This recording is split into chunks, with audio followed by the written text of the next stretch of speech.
Hi, it's Rachel. Come along and join us as we explore, as we play some games and we do some crafts and we have some big conversations.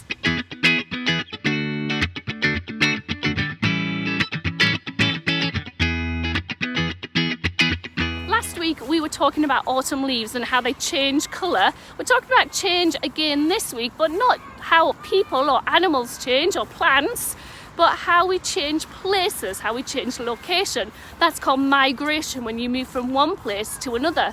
We're about to check out some creatures that migrate. Can you do the sound for them, see if they can guess what it is?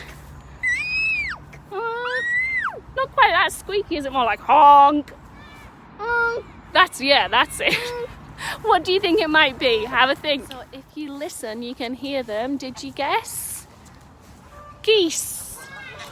It's autumn ponds this week in the Exploring Nature with Children curriculum, but we don't have a pond too close to us, but we do have this man-made lake. So we're going to investigate a little bit of this habitat, which has a lot of noisy geese. And speaking of geese, that's the first craft that we did. We did a chalk background and then we stuck on some cardboard geese. Then we looked around in our craft box to see what textures we could find that would suit our goose. And there we have them, 3 geese flying off to warmer weather.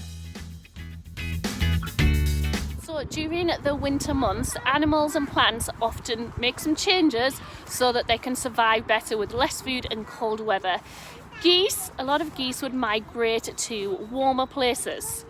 So I'm going to test your knowledge a little bit. I'm going to show you some different creatures and decide whether you think they migrate or hibernate or maybe do something else. Let's test your knowledge. Press pause if you need to after each picture, but here we go. A bat, what does it do in winter? It hibernates. A swallow. Swallows migrate. How about salmon, what do they do? Migrate as well. Badgers. Badgers adapt, they don't hibernate, they just change their habits. Here's a zebra. They migrate. A dormouse, what do you think? They hibernate. Hedgehogs, this might be easy for some of you. They hibernate. A robin, what does it do in the winter? It just adapts. How about a fox, my favourite? Foxes just adapt some of their habits during the winter too. And squirrels?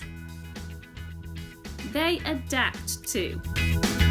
So when geese migrate, they actually face quite a lot of problems along the way. It can be a really tricky journey. For starters, it's really long, but there's a few different problems that they face. So we're going to play a game now that explains that. You do need a little bit of space, maybe not this much space, but you might want to clear any toys or things out the way so you don't trip up when you're moving around. You're cold. Evan is feeling a little bit cold right now, and that is one of the main reasons why geese migrate, and they migrate to get to the warmer weather in the south. So I want you to decide on one part of your room to be north. We're going to have this tree as north, and one part to be south. Where Amelia is south. So when I say north, you'd run to north. When I say south, you'd run to south. If I say birds of prey, because sometimes you might have a dangerous animal coming and getting in your way, then you have to duck down and cover your head. So you ready? Birds of prey, duck down, cover your head. That's it. If I say storm, if the weather gets bad, you need to spin round. And remember, if you know anything about geese, you know that they often follow the leader in a V formation. If I say follow the leader, you all have to get behind me or get behind someone in your house that you choose to be the leader and follow them for a little bit. Are you ready? Are you ready, kids? Okay. I did not North. follow North. Which one here for north? South. North. Bird of prey. South. North. Stay north, stay north. North is over here, Amelia. North. Storm. South. South.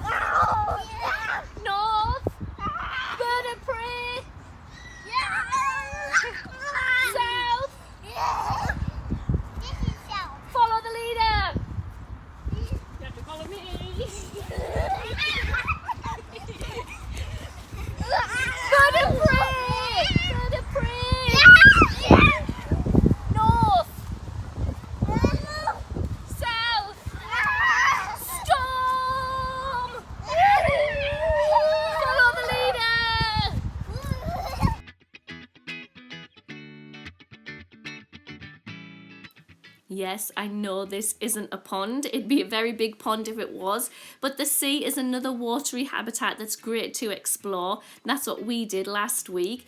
And then we decided at home to create some art inspired by it. We didn't want to do an accurate representation of what it looked like. We wanted to do some art to show what it felt like. So we used fabric and some of the shells that we collected and made these lovely wall hangings.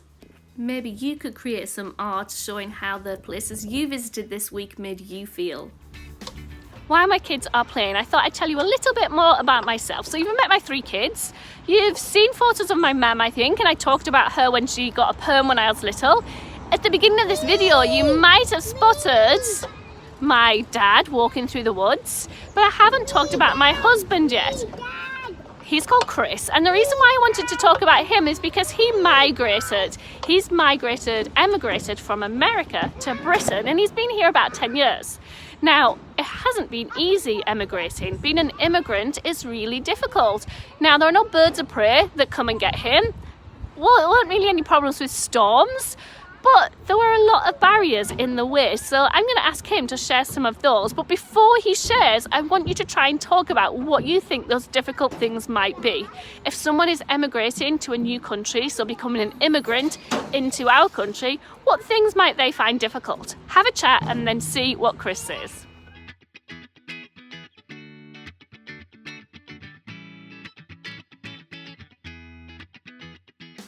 Hi, my name is Chris, and I'm an immigrant.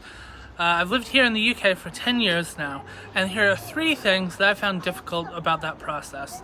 The first is systems. You might think it's as easy as going, oh, I want to live in that other country. Maybe it's Japan, maybe it's India, maybe it's France, who knows? And you think, well, I want to live there, I have the money to live there, I'll just go and live there. Unfortunately, it's not that simple. There are a lot of forms, there's a lot of paperwork, there are a lot of checks you have to pass, and sometimes you even have to take a test to see whether or not you know about how they live in that country. I had to take one for Britain. The second is culture. Culture is different, and culture is just sort of the things you're used to, how you communicate with people, and how you let them know that you care. So for instance, you might take your shoes off in your house, but you go to a new country and you're invited over to somebody's house, and you go in and you take off your shoes just like normal for you. And that's how you show that you're being kind and considerate. But maybe they find that really weird. Maybe they find that offensive. Maybe they get really mad at you about it. You don't even know, because all the rules are different and you don't know which rules are actually the same. So you just feel like you're always wrong. The third thing is just terrible people. Some people are racist, they're xenophobic, they're classist. All of those big words basically just mean they think you're less of a person because of the color of your skin, the country you come from, how much money you have, where you went to school, all things like that. So those are 3 things that I found really tough about being an immigrant, but there are also a lot of great things too.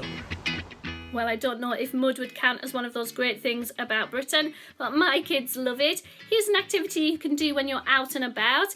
You can find a mud puddle and turn it into something. We decided to make the king of the mud, so here it is. What do you think you could do? Are you ready for another 3, 2, 1, jump? Number 3, we want you to find 3 creatures that have to live near or in water to survive. 2, we want you to see if you can find 2 creatures that migrate. And number 1, can you talk to somebody that's migrated and ask them some of the difficult things that they found during that process? You ready? 3, 2, 1, let's go. Let me show you what we found, and stick around to the end because I'm going to show you the most beautiful insect I've ever seen. But here, can you spot these little black shapes? They're water snails that we found. We also looked inside the water and saw lots of minnows. And here, can you see, I almost thought it was just an ornament stuck on the tree, but it did fly away later, this beautiful dragonfly. Thanks so much for watching, and I'll see you next time.